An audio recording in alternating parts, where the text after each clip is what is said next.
Fala, moçada, beleza? Professor Bruno voltando com o nosso curso de JavaScript. Aula de hoje, aula 18, nós vamos falar sobre a estrutura de repetição, sobre o comando de loop for. O comando for ele tem uma importância muito grande nas linguagens de programação e basicamente uma estrutura de loop é uma estrutura que repete um bloco de comandos um número determinado ou indeterminado de vezes. Essa é a explicação básica de um comando de loop. E nós vamos usar todas as vezes que eu precisar repetir um comando ou um bloco de comandos um número X de vezes. No caso do comando for, ele é um comando que ele precisa de 3 parâmetros. Olha a sintaxe aí, a estrutura básica do comando for.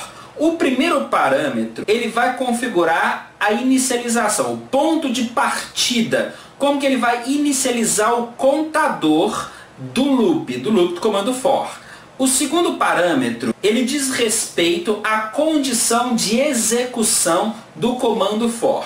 Ou seja, enquanto essa condição estiver sendo satisfeita, o loop for vai executar os comandos. Terceiro parâmetro, ele diz respeito à configuração de incremento ou decremento do contador. Com esses 3 parâmetros, a gente configura a execução do loop do for. Quantas vezes ele vai executar o seu bloco de comandos. Então é só não esquecer. Primeiro parâmetro, inicialização do contador. Segundo parâmetro, condição de execução do loop. Terceiro parâmetro, incremento ou decremento do contador. E nós vamos usar o for sempre que eu quiser executar um comando ou um bloco de comandos um número determinado de vezes. Se eu quiser repetir, por exemplo, 10 vezes um comando, 100 vezes, 1000 vezes, por aí vai. Eu vou deixar um card disponível aqui no vídeo sobre outros módulos, outras aulas onde eu falo sobre o loop for. Então tem lá no curso de C++,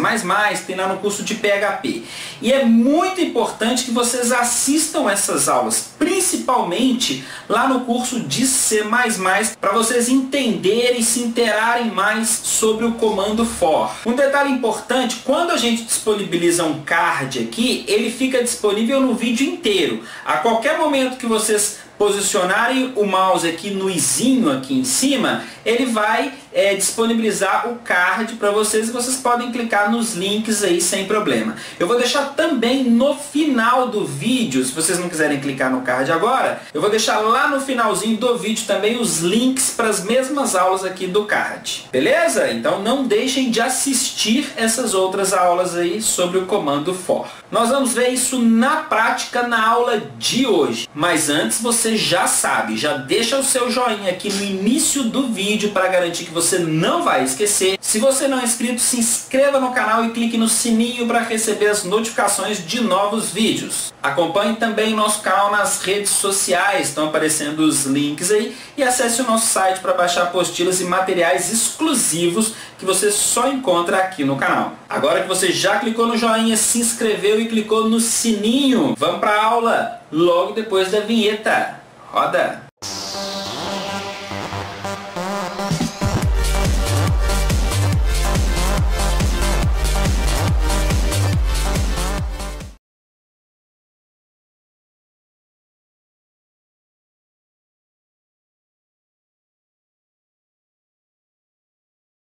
Então, pessoal, vamos lá, vamos praticar o loop for aqui dentro de JavaScript. Então, já estou aqui sem demora com o arquivo da aula 18 e vamos então começar a entender o funcionamento aí do loop for. Então, basicamente é o seguinte, o for, ele necessita de 3 parâmetros aqui de configuração, que vão vir, obviamente, aqui dentro dos parênteses.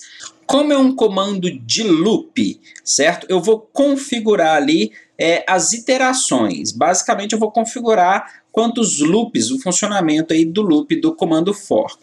Como ele vai executar e quantas vezes ele vai executar o seu bloco de comandos ali. E aqui eu preciso de basicamente 3 parâmetros. O primeiro parâmetro é a inicialização do contador, certo? O segundo parâmetro é a condição de execução do comando for. E o terceiro parâmetro é o incremento ou decremento do contador. Então vamos lá, eu vou fazer um for, vou criar externamente aqui a minha variável contador, tá?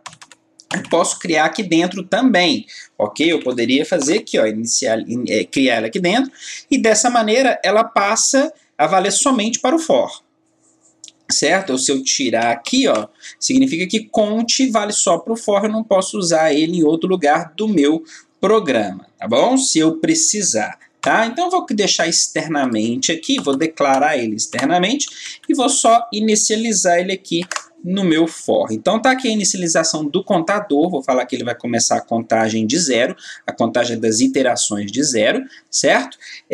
Eu quero que o for execute o bloco de comandos 10 vezes. Então eu falo assim, ó, enquanto cont for menor do que 10, que a condição, esse segundo parâmetro, né, é a condição de execução do loop for. Ele vai executar enquanto essa condição for satisfeita. E o último parâmetro é o incremento do contador, ok? Então ele vai começar de 0, vai aumentando de 1 em 1, e enquanto ele for menor que 10, ele executa os blocos de comandos aqui. E eu vou executar inicialmente um document write, um método write aqui, com texto cfb cursos, com o BR aqui para quebra de linha. Então, vamos ver a execução disso daqui. Cadê? Tá aqui, aula 18, clique duplo. Tá aqui, ó. 1, 2, 3, 4, 5, 6, 7, 8, 9, 10 vezes ali. Então, essa é a forma de uso mais simples aqui da estrutura for. Então, se eu quiser executar isso aqui, por exemplo, 100 vezes, eu mudo a condição de execução aqui do for. Então, ele vai começar em 0, certo? Ele faz assim, ó, inicializa o conte com 0, ok? E verifica, conte é menor do que 100? É. Então, ele executa os comandos aqui e faz o incremento, como está aqui no pós-incremento, ok? Se eu colocar pré-incremento, ele incrementa antes, ok? Então, ele executa os comandos, certo? No caso aqui só tem um comando, né? Ele escreve e incrementa o conte para 1, certo? Então, ele verifica aqui novamente. Conte, aí ele não executa isso aqui mais. Isso aqui ele só executa da primeira vez. Então, a segunda vez ele verifica. Conte é menor do que 100? É. Ele vai incrementar, né? Vai passar a valer 2 e executar o comando. Conte é menor que 100? É. Vai passar a valer 3 e vai executar o comando. Conte é menor que 100? É. Vai passar a valer 4 e vai executar o comando. E assim por diante, até enquanto o conte for menor que 100. Quando o conte for 100, ele verifica. Conte é menor do que 100? Não, porque conte é igual a 100. Então, essa condição não foi mais satisfeita, ele simplesmente sai do bloco for e continua a execução normal do programa. Então, olha só, agora vai ter ali 100 vezes, né, o texto CFB cursos, ok? Então, é isso, para isso que serve um loop, uma estrutura de loop, e no caso do for, né, uma estrutura bastante importante de loop, sempre que eu quiser executar um número de comandos, um bloco de comando, determinadas vezes. É uma estrutura perfeita para a gente trabalhar com arrays, né? Nós estamos vindo aí dos arrays, e é sensacional, uma estrutura sensacional para a gente trabalhar com arrays. Veja bem, eu vou criar aqui um array, certo? Vou chamar esse array de num, ok? E vou trabalhar com esse array aqui. Eu vou adicionar 5 valores aqui ao nosso array. Então, vou fazer um push, comando push 5 vezes, né? 1, 2, 3, 4, 5. Eu vou adicionar valores aqui. 1, 0, 1, 2, 3, 4. Tá na sequência ali, só para ficar mais fácil ali, mais rápido a gente trabalhar. E quero agora executar a impressão dos elementos do nosso array num. Então, o for é a estrutura para isso. Ao invés de colocar document write, ao invés de eu fazer assim, ó, document write, eu pego aqui num na posição 0. Depois mais o BR aqui, né? Depois eu pego num na posição 1, document write na posição, e assim por diante. Posição por posição, eu posso pegar essa estrutura aqui e jogar ela aqui dentro do for. Então, aqui, ó, eu coloco que eu quero imprimir num, no índice conte. Aqui, ó, o conte vai representar o meu índice. E agora aqui eu vou diminuir para 5, já que é o tamanho do nosso vetor. Certo? E colocar também um BR aqui para quebra de linha. Muito bem. Então, olha só. Conte no início em 0. Então, a primeira iteração aqui do for vai ter o valor 0 aqui. Então, ele vai imprimir a posição 0 de num. Depois ele verifica, é menor que 5? Incrementa. Conte passa a valer 1. Certo? Então, ele executa aqui, e aqui agora vai ter a posição 1. Beleza, então ele imprimiu o índice da posição 1. Verifica, conte menor que 5? Incrementa, passa a valer 2 e faz a impressão com a posição 2. É menor que 5? Incrementa, passa a valer 3 e ele dá o conte aqui na posição 3. Ok? E assim por diante, enquanto essa condição for satisfeita. Vamos ver isso daqui? Salvando, atualizando. Vamos lá.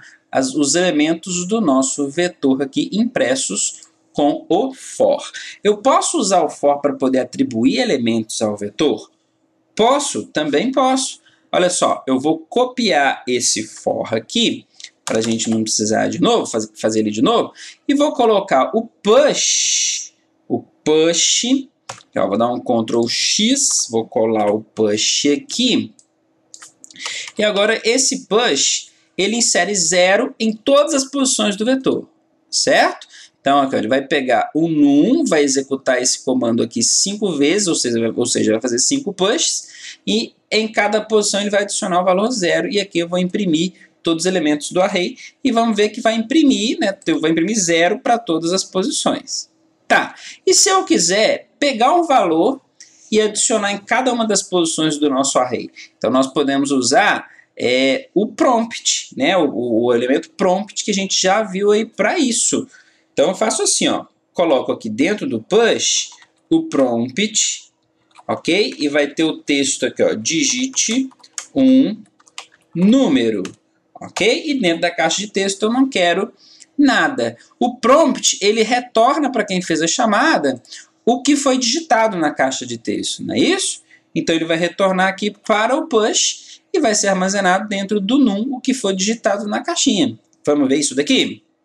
Olha lá, F5, vou digitar os numerais em ordem aqui, tá? Então, primeiro 0, ok, 1, ok, 2, ok, 3, ok, 4, ok. Olha lá, agora ele fez a impressão dos elementos. Para a gente ver que ele está pegando realmente do prompt, vou digitar textos aqui, ó. CFB, cursos, ok. JavaScript, ok. Bruno, ok. YouTube, ok. Ah, não tem mais um? Então, Google, ok. Olha só, o que a gente escreveu lá na caixinha. CFB Cursos, JavaScript, Bruno, YouTube e Google. Tá vendo? Então, olha que bacana aí a estrutura for. E usar com matrizes. Também podemos. E aí fica o seguinte, vamos alterar aqui.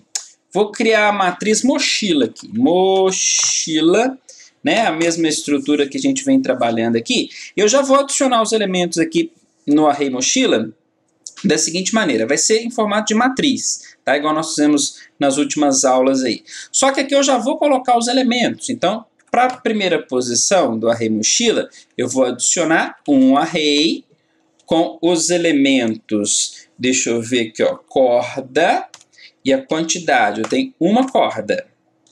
Para a segunda posição do array mochila, eu vou adicionar outro array com o elemento cura, e eu tenho 10 elementos de cura, 10 remedinhos na minha mochila. Mais uma posição do array mochila, eu vou adicionar aqui lanterna, e eu tenho também uma lanterna. E como último elemento aqui, eu vou adicionar mais um array, que vai ser o elemento pilhas. Quantas pilhas eu tenho para a lanterna? Eu tenho aqui 20 pilhas. Enfim, então eu tenho um array mochila com 4 posições, né? Tamanho 4. Em cada uma das posições eu tenho um novo array com 2 posições. Vamos fazer a impressão desse array aqui? Então, vamos lá, olha só que fácil agora. Parece complicado, mas não é não. Como é que eu tenho arrays, né? Dentro de um array, eu preciso, obviamente, de dois fors. Um para o primeiro array, né? Que é esse aqui, ó, onde tem esse e esse. E outro para o segundo array aqui, que está dentro de cada posição da mochila. Então, vamos lá. Eu não vou declarar as variáveis ali como globais, então eu vou inserir diretamente aqui, ó, as variáveis var linha, vou chamar de linha, e vou falar que linha recebe 0, enquanto linha for menor do que 4, certo? Eu incremento o linha em 1. Por que 4? Porque tem 4 posições aqui no array mochila. 1, 2, 3, 4. Certo? Ok. Para cada posição do array mochila, eu tenho que fazer um for para esse novo array de 2 posições. Aqui, ó, 1, 2. Então, um novo for, certo? E aqui que vai ficar na verdade vai ser o comando de impressão, tá? Depois a gente muda isso aqui. E aqui o novo for, onde eu vou criar a variável C de coluna, que vou iniciar em 0, enquanto o C for menor que 2, eu vou incrementar o C em 1.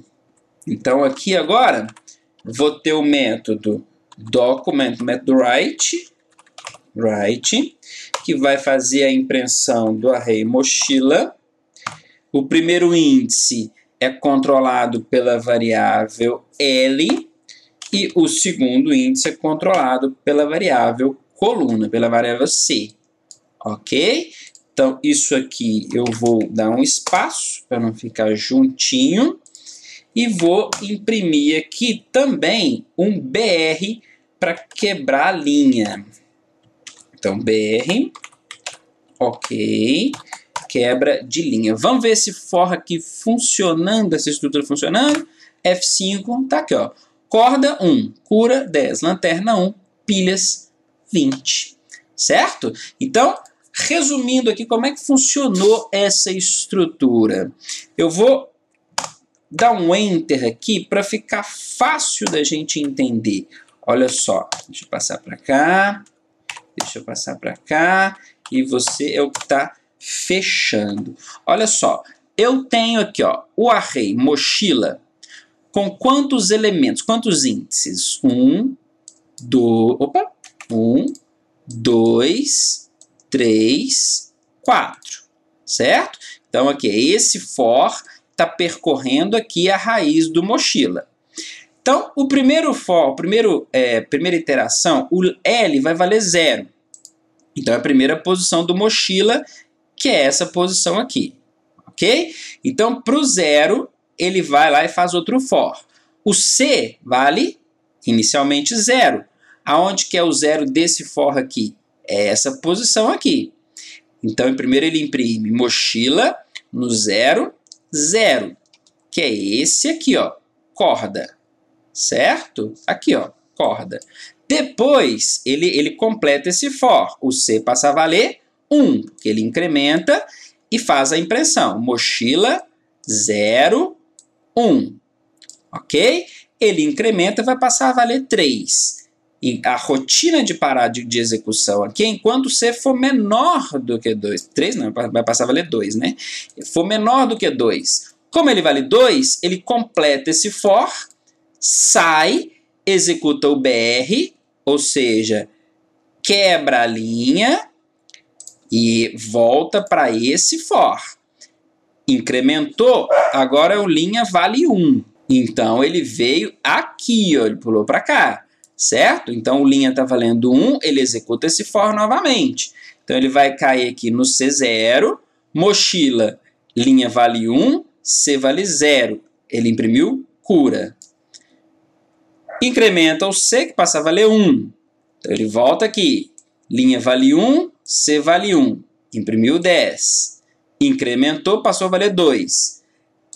Essa condição não foi satisfeita, ele sai do for, imprime o BR novamente. Incrementou o linha que passou a valer 2 e pulou para cá.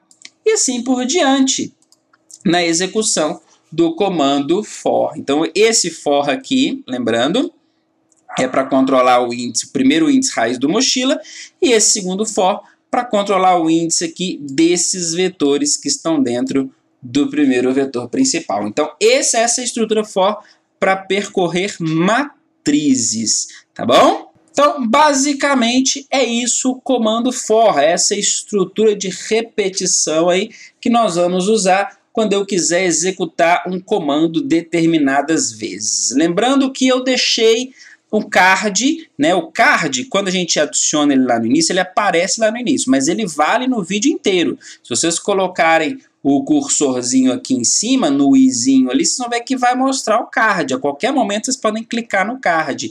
Com as aulas aí relacionadas ao for, né, em outras linguagens, eu vou deixar também no final do vídeo, tá? Se vocês não quiserem usar o card, quiser deixar só para o final do vídeo, lá vai estar também no finalzinho do vídeo, na tela final, os links aí para vocês utilizar, para vocês assistirem essas outras aulas aí do comando for. Recomendo muito que vocês assistam essas outras aulas para vocês terem mais ideia, mais conhecimento sobre o comando for aí. Beleza? Então, pessoal, quem não é inscrito, se inscreva no canal. Se você ainda não clicou no joinha, esse é o momento. Clique no joinha, clique no sininho para receber as notificações aí de novos vídeos. Então é isso aí. Vou ficando por aqui. Até a próxima aula.